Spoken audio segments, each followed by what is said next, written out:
back, it makes a lot of sense because I believe that to be a transmedia producer in my world, it really is starting off with, a technology understanding. You may not have to know how to code, right? But you should have a good technology perspective on things. And obviously for the love of entertainment. So that really helps a lot. So even if you don't know how to code, but you understand what a server is, you understand what a database is, all of that stuff, that really helps a lot. And that helps a lot in my world because from the animation stuff, how I got into the gaming end of things was then at the time, Apple released its SDK kit. Because we had animators and we had storytellers, and I came from a tech background, it was the idea like, whoa, everybody's learning, Objective-C, let's just do it. We have nothing to lose, let's just do it. And that's kind of how we started. And then as we were making games for other people, people were asking us, could you help us market our games that you built for us? And that's how the idea of Transmedia came about, was like, well, if we're marketing these games, somebody's got to find a way to find these games. And that's how it happened. Yeah, Susan, what about you? I actually would come at it from story. The way I got into Transmedia, I literally, again, kind of fell into it. I was working on this paranormal project, and I thought we had uncovered a really interesting story. And the people I was working with were really fascinating. And I thought, well, this isn't something that you could just put in a single film or a single, reality show. I'd like to build this out into a much larger universe that could touch people and have audiences in different fields. And so I would say, yes, you can come at it from technology, but I came into the whole world through story and wanting to build a story that kept expanding outward as many ways as I could. I love this question because there's not really a single answer. And what I found doing this for over 8 years now is that it really depends on the perspective and where you come. So let's see, we've got Lynn coming from technology, we've got Susan coming from story, and I'm coming from audience and experience design. Because I started out as an interactive producer building websites and social networks. And it was all about interacting with the people. And yeah, there has to be an appreciation for story, and I don't want to discount story because that is key. But it is interesting that, if you come from a gaming perspective, it's about the game mechanics. And I've gotten into some serious arguments with people about, it's about the game, no, it's about the story, no, it's about the user experience. So it really just depends on where your specialty is coming in. I fell into it as well. I was an interactive producer. I created a lot of user-rich applications, both online and on mobile. And I actually started playing some of Jane McGonigal's serious games, and that's how I got hooked when I found myself creating 3 extra hours in my day to play her games. And that's where I realized that there was a lot of power as well in terms of audience interaction and including audiences into the narrative, because people who are busy but are engaged and feel like they're part of something larger, and they're actually having fun because they're engaging with people who are doing the same things as they are and have the same passion for them, they make time to come back and socialize. So there's a really huge social component to that as well. I'd say there's this word that's come out, it's just like polymath. Has anybody heard that word? Yeah. Where you're just kind of good at everything. That's a lot of what we look for when we're adding somebody to the event team. It's just that sparkle in their eye that they're switched on, that they can pick things up and transfer that knowledge. And then the history behind how I got into Transmedia was I was launching a video platform called MyMonture, which was a video platform for events, enabled you to comment on the timeline.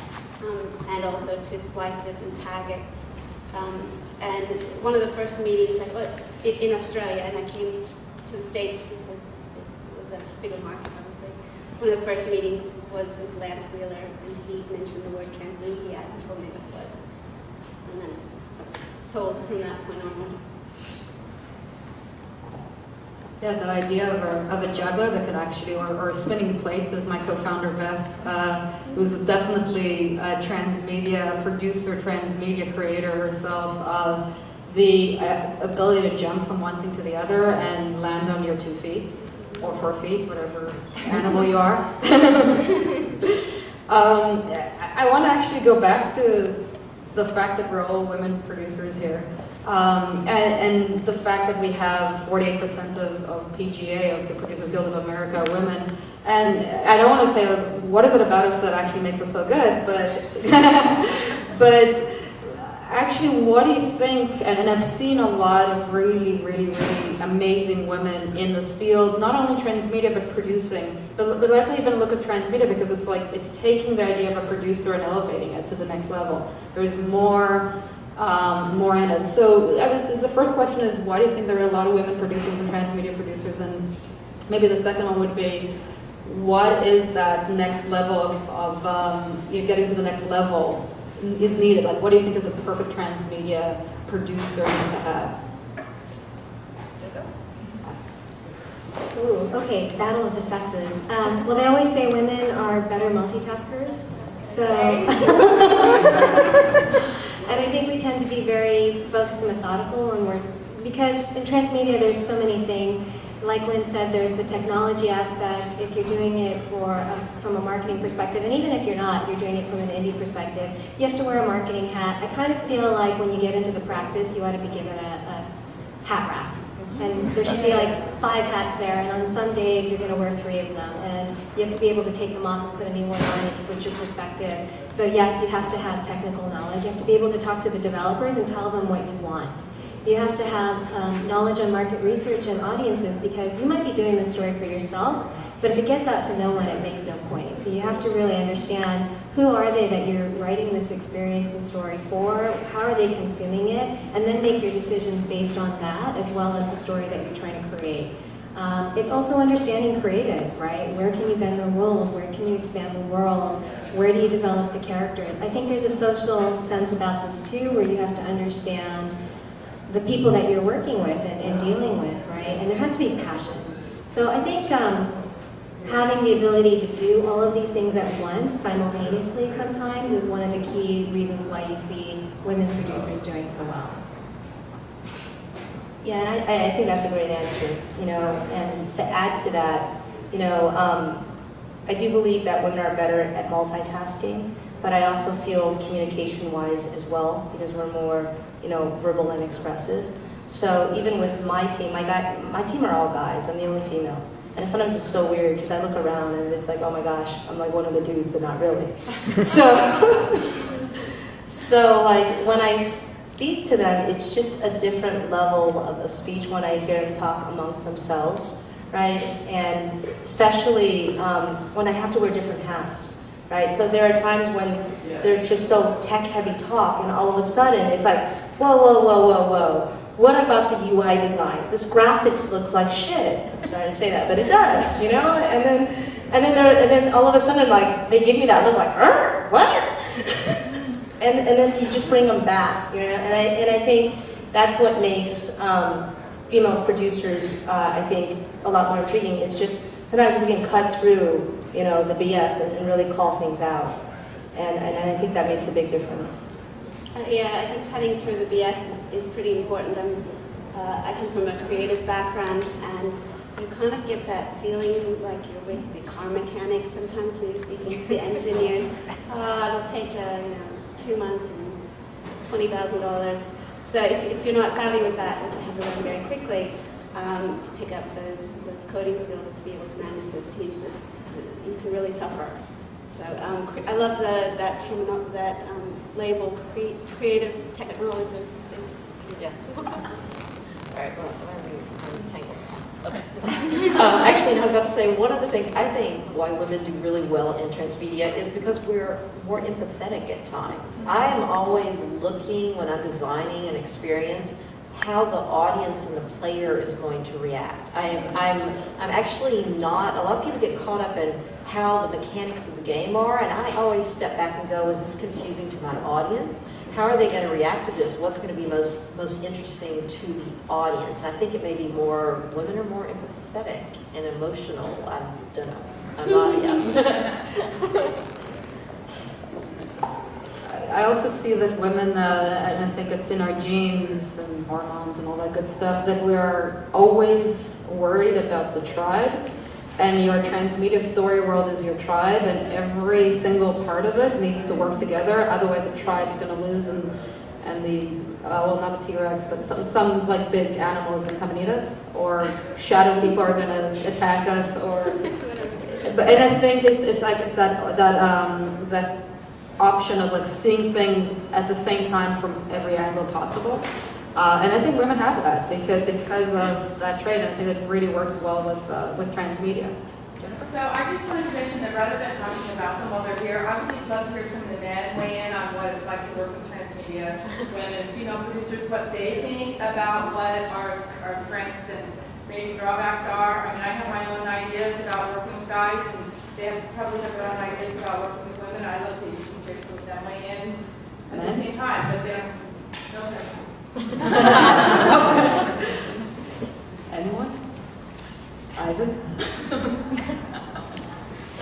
Back. Yeah. I just think it's a hard question because I've worked with women that are highly technical and bring certain skills, and other women that have different skill sets. And honestly, like, I don't really think about it that way, as lumping them in a category of women's skills and men's skills. Yeah, I'll second that as a man.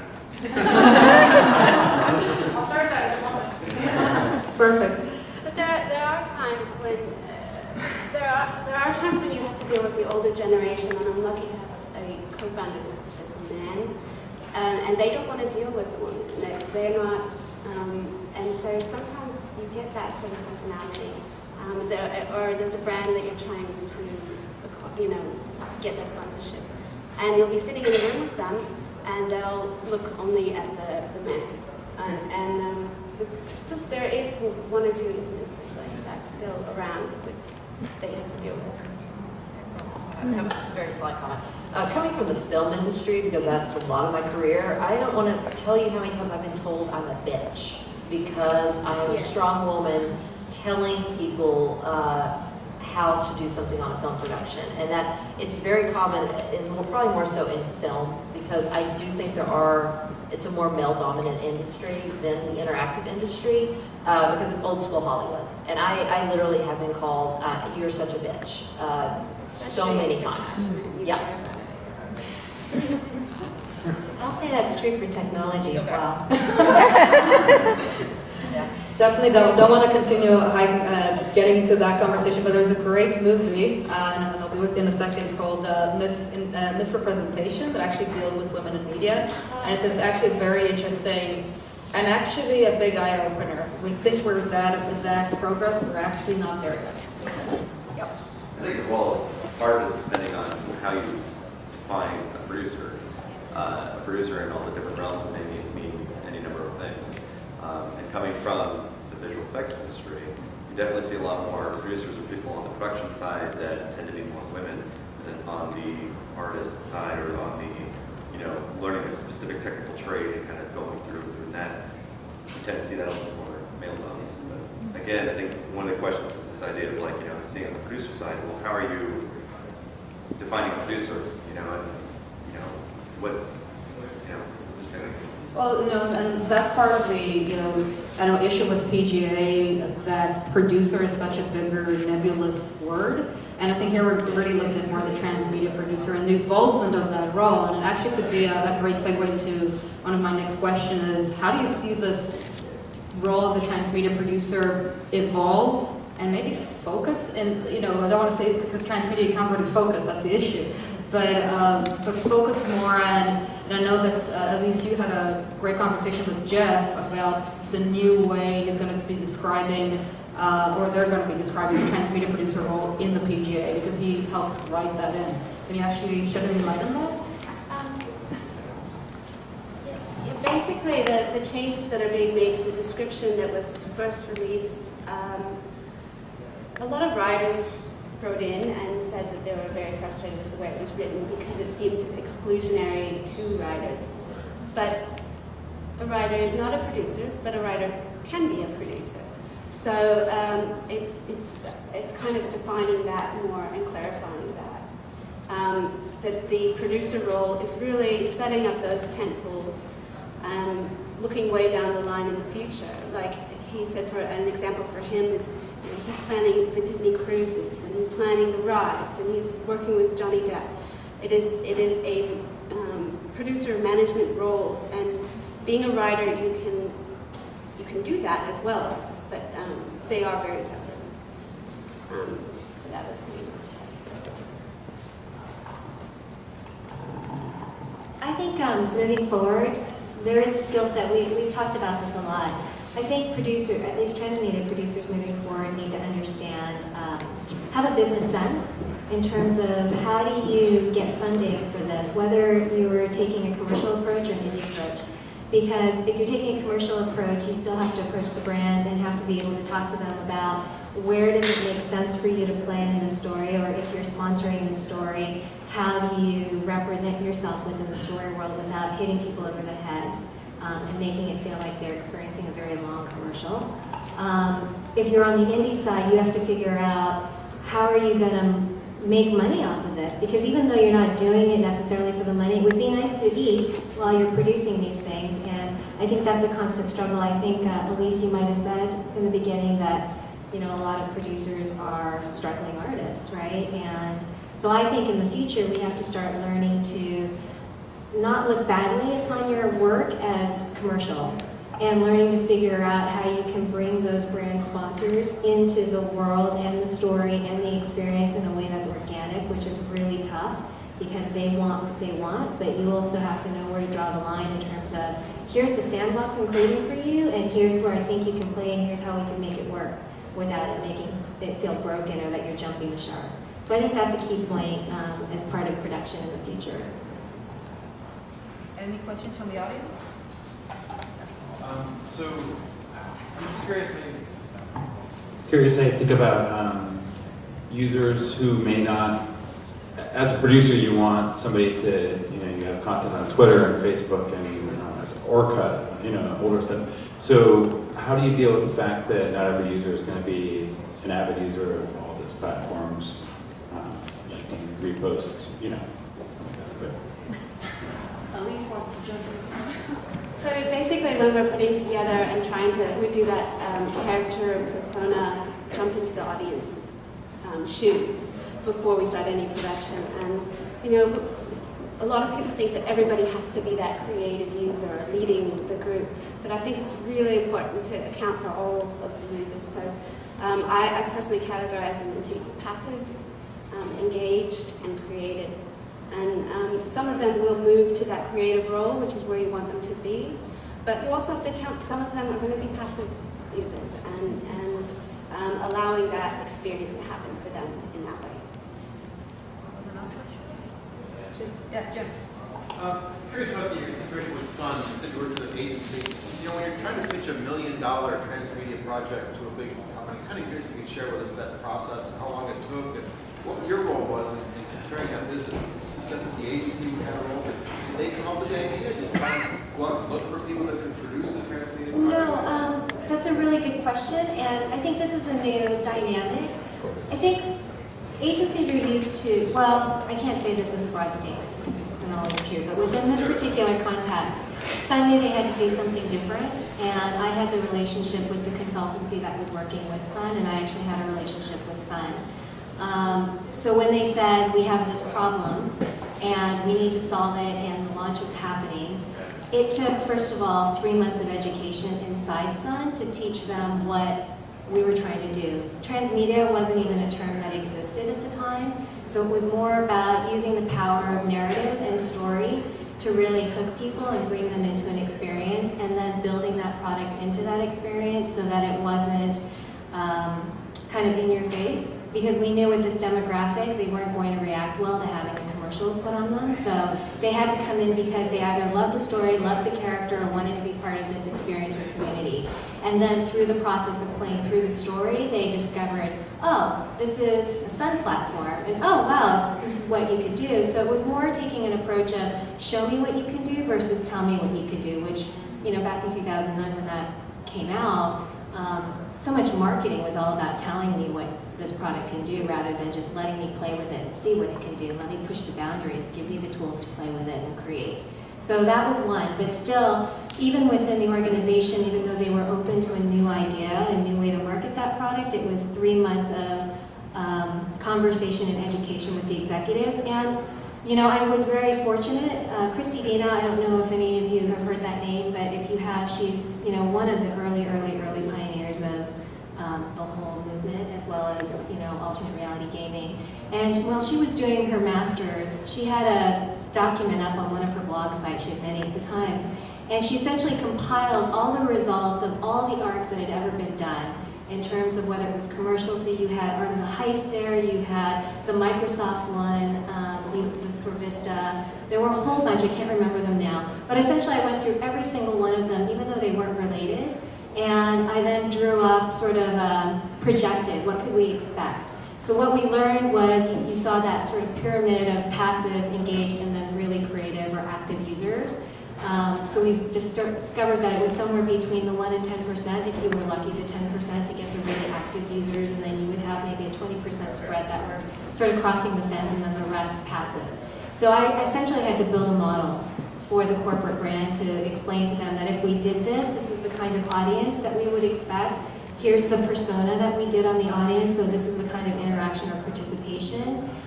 Here are the platforms that they engage on, and here's how we can reach them, and this is the kind of mechanics that drive them to continue to engage. And then we did a projection based on the potential audience, so we had to do a market opportunity assessment to say, okay, so what is the universe of audience that we could reach with this campaign? And then we applied the percentages, so, you know, potentially we would convert half of